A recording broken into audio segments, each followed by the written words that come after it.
We now continue with the presentation, The Missing Link to Green Steel Premiums, a reliable and fair carbon footprint labeling. The steel industry's transition to low-carbon production requires more than technology. It demands credibility and transparency in how we measure and communicate emissions. This session will address the need for a fair and harmonized system of carbon footprint labeling, a key factor for competitiveness and consumer trust. Our next speaker, Mr. Santiago Oliver, Director of Sustainability, Energy and Innovation at UNESID, the Spanish Steel Industry Association. He leads initiatives that connect decarbonization, circular economy and industrial innovation, and plays an active role in advancing sustainability strategies within the European steel ecosystem. Thank you very much for being with us today, Mr. Oliver. Thank you. Thank you very much. Thank you very much, Maitena. Hi, good morning, everybody. Egunon. What has been presented by Maitena, we have been talking about green steel. Maybe it's the most used word in these few days. We have talked hundreds of times about green steel, green steel, green steel. The problem is that there is not any green steel yet. So what we need is somehow a kind of system that could really demonstrate to the customer what a green steel, or let's say in real terms, what a classification of the carbon footprint of different steel is. Because green steel is green, not green, but at the end, there is not going to be a green steel. There are going to be a steel with different levels of carbon footprint. I have to say that this afternoon, tonight, I had a translation problem. In Spanish, there is an expression which says something like, don't start your house building up by the roof, from the roof. But in English, that expression doesn't exist anymore. The translation is something like, do not put the horses, the carts before the horses. Now you are going to understand why it was a translation. We have been talking that the real sense of green steel is that we want to decarbonize the steel industry, and the customer need to identify what is the carbon footprint of the steel making. So we have several pillars that we need to carry out such a task. First is the technological development. If we are going to use no CO2, so whatever energy carrier with low CO2 footprint or whatsoever, it's important to develop the technological which can support the use in the steel industry itself. And then we are not talking about, we have to hear many times the word, the energy transition. This is not an energy transition. Everybody knows how to produce green electrons. It's about industry transition. We need to know how to transform such a new energy carriers into the industrial systems. So we need to include this kind of electricity within our process, etc. We need to improve our efficiency. It's a topic. If you don't need a certain material, you are saving energy, you are saving whatever it was needed for its production. But it's not just about circular economy. It's about processes and even administration, because the energy transition, the industrial transition, have a lot of administration. We are going to improve, we are going to change technologies, and these all technologies have a reference into the legislation. We need a level playground. This is a very complicated step. It's a kind we are going to bridge over a cliff, and we need to be sure that the rest of the world either is playing in the same playground, or we are a similar playground that somehow is protecting us from going along. The previous, Arrieta has been talking before one of the several measures, but we are inside Europe, the ETS, so we have a similar, a parallel system, the CBAM, the border compensation, the carbon border compensation, another commercial market measure that has been commented by the speaker before.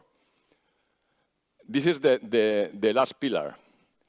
We need to have affordable inputs and invest. It's going to be very expensive, and the new energy carriers are more expensive than the business as usual that we were used to manage. So we will need somehow that this kind of new energy carriers are affordable. Otherwise, it's impossible. Somebody commented yesterday, if I'm not wrong, that there was a gap of lot of euros per ton if we want to use hydrogen. That's the point. Even if we need and if we get a factory for free to use hydrogen, if the running cost, if the operative cost versus business as usual doesn't fit, we don't care. Nobody is going to start running the process, unless we have this basement, that the output has a real value. The market recognized that such a proposal, such a green steel has an additional value, and it could, if something has a value, they could pay for it. So we need such a recognition for public and private purchases to be eligible for a certain construction, civil work, whatsoever, and of course for whatever. We are talking about effective, affordable input and investment, of course, to be eligible for regulatory and administrative supports. Otherwise, it's like just signing the blank paper. So the first point, green steel is going to be more expensive than business as usual. That's true. So this is something that the market should really understand, at least for a while, and probably for a long while. Second, if we want to say that something is going to be more expensive, we need to have some parameter to evaluate it, to put a price on it. So we have to measure in the same way, and we should to inform in the same way. But the reality is that a steelmaker didn't come to any agreement for 7 years. Everybody has a certain part of the reason, and we cannot come together, all of them, all of us, to give exactly the same parameters, the same reference, to define what it's really a green steel or what should be the right level. But what is clear is if the steelmakers can propose altogether an whatever system, Brussels will. Brussels is not just the European Commission, it's the European Commission, the Parliament, the Council, and it has been already said that probably there would be a kind of voluntary labeling in the Industrial Decarbonization Acceleration Act, that, by the way, I put D in bracket, because recently Sejourné said that it's not just Industrial Decarbonization Acceleration Act, now it's Industrial Acceleration Act. The decarbonization is the consequence, it's not the driver, because the other alternative is just dismantle the European industry. And probably it has a certain specification in another piece of legislation, the European Sustainability Product Regulation or the Construction Product Regulation. So somehow the carbon footprint labeling system would have a part in such a piece of legislation. Why we couldn't manage to get an agreement? Because there are two different approaches, quite different. The first one is the sliding scale. It's a kind of a scale that was presented yesterday in one or two presentations that is based on the percentage of metal that has been recycled. The German system promotes this approach, Responsible Steel, the International Energy Agency, and China. All of those goes in the same way.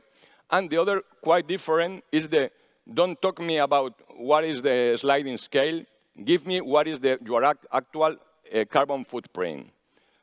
So let's define several thresholds. This is Italy, the GESS, the stainless steel European producers go in this direction. But it seems like they are going in different ways, but that's not true. They can play together. They can meet and they can join in a, this is the sliding scale. I'm going to explain later why they can really go together. This is it works. It has been explained several times. But here, here you can see such a red point somewhere there is around. It's just an example why the sliding scale doesn't work perfectly. It's a good system, but it's not perfect. Everything has a but. That would be a kind of long structural reinforcing bar, etc., produced through a DRI coming from natural gas.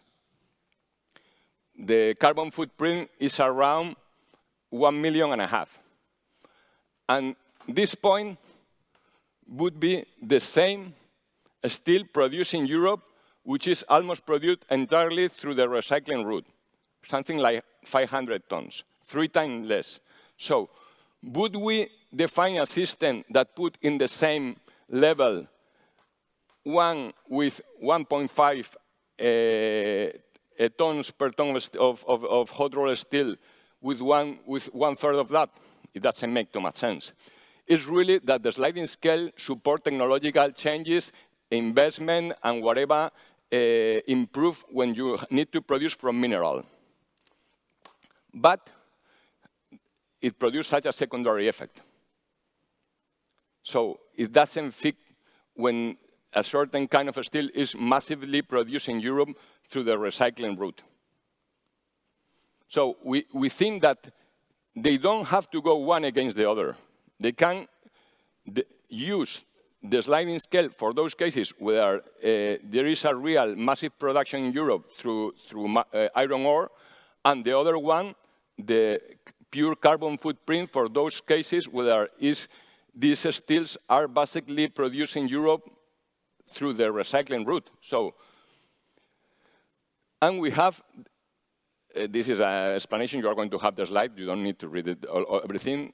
At least there is a common agreement in Europe about the limits from the cradle to the hot rolling and to the scope, the 1, 2, 3, 1, 3, 3, 3, 4, these technical things. But that's a very important point. There is an agreement what is the most relevant points for the steel making. But the idea is to use the sliding scale with certain modifications for those cases where it's mainly produced from iron ore, and the level system in those cases where the steel is massively produced in Europe from recycling. Otherwise, you are open the ground from those steels that have 3, 4, and even 6 times higher footprint than the European ones. That's very clear for the case of stainless steel, whether if you are producing from nickel pig iron, your carbon footprint could be 6 tons, when in Europe it's 1.5.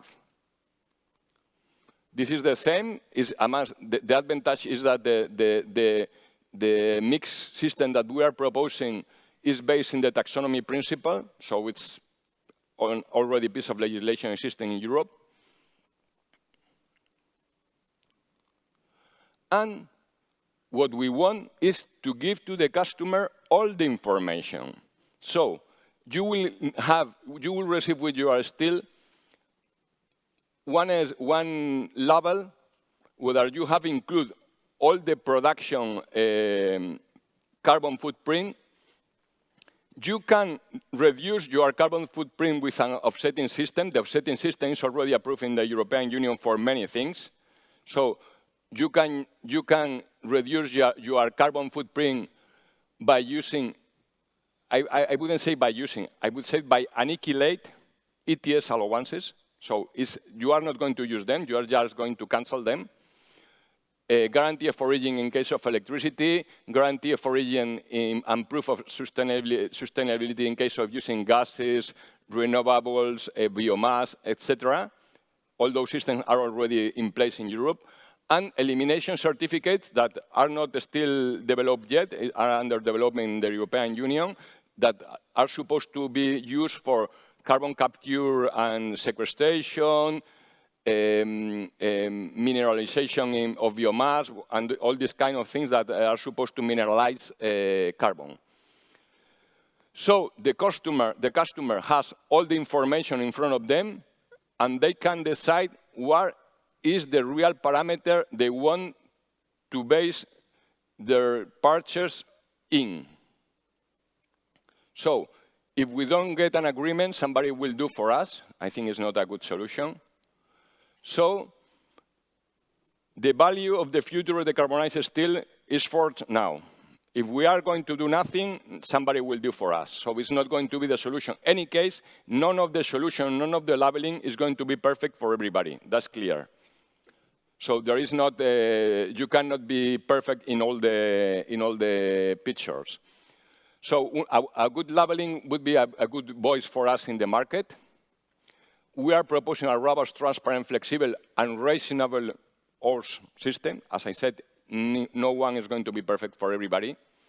And of course, it's a right. If somebody is going to pay for it, administration, customer, investor, or whatsoever, they will demand the information, and hoping the market rewarding them, because everybody talks about green steel. I'm not so sure that everybody is going to pay for it or is willing to pay for it. There is a concept in marketing is willingness to pay. And I'm not so sure we are going to manage to convince the market, but at least we need to offer a credible and really transparent system for them to choose.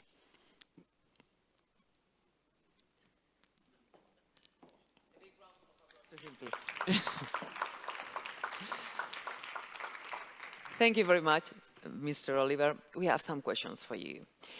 Could you develop a bit longer the concept of offsetting? Could it constitute, hide a kind of greenwashing? Can I come back? No, not anymore. But no problem. What is the difference? That when we are proposing the concept of offsetting, we are not talking about using, for example, the green energy that you are already using in your process, and it somehow label your average steel. We are using about additional guarantee of origin. I'm sorry, thank you very much. Yes, you have the opportunity to use it.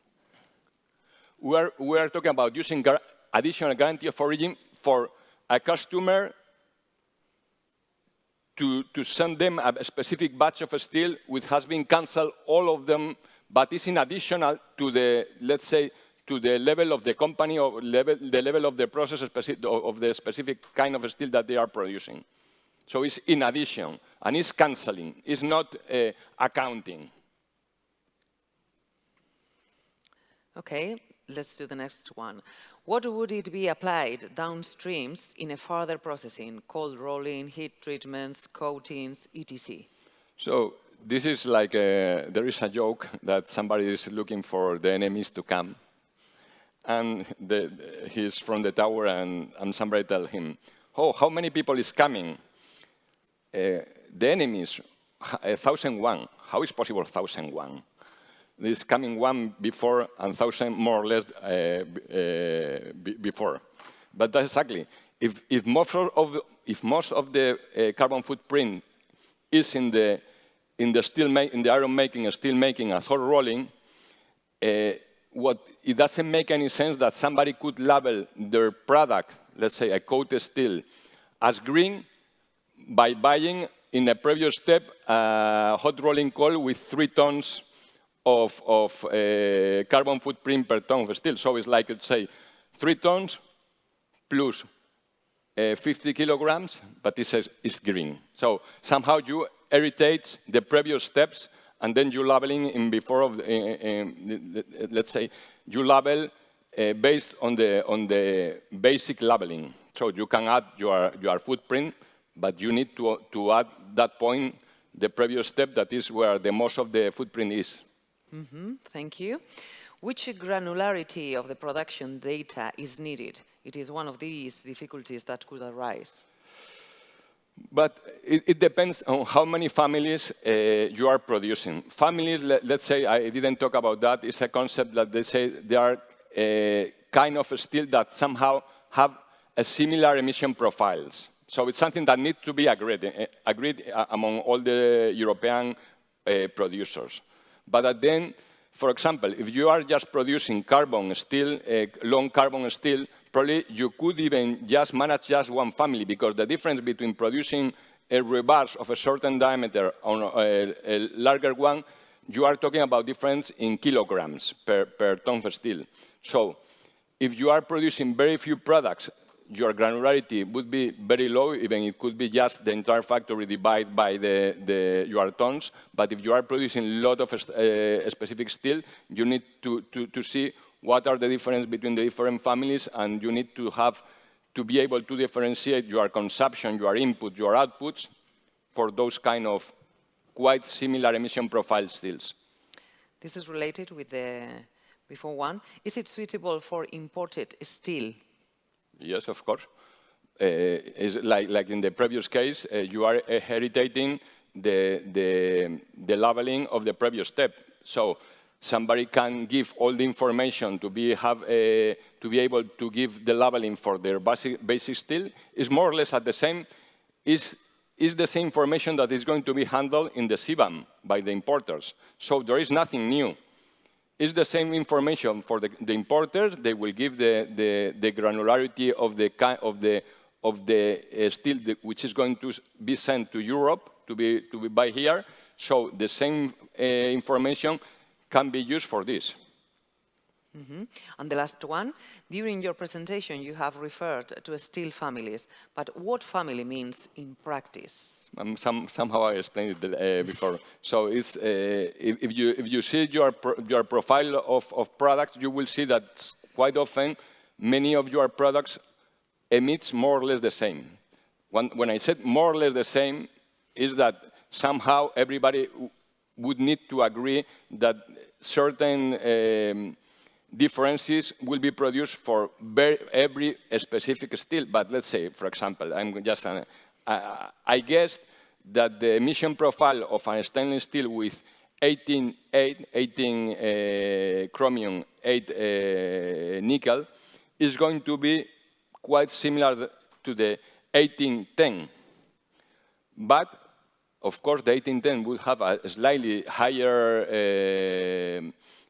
carbon footprint, but somehow we need to accept a certain range to define, because otherwise you will need that the people at the customer or even the client would be a kind of metallurgic.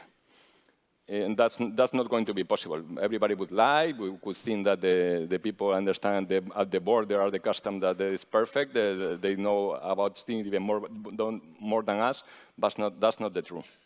Thank you very much for your time and your knowledge. Thank you. A big round of applause to him. Thank you, everybody.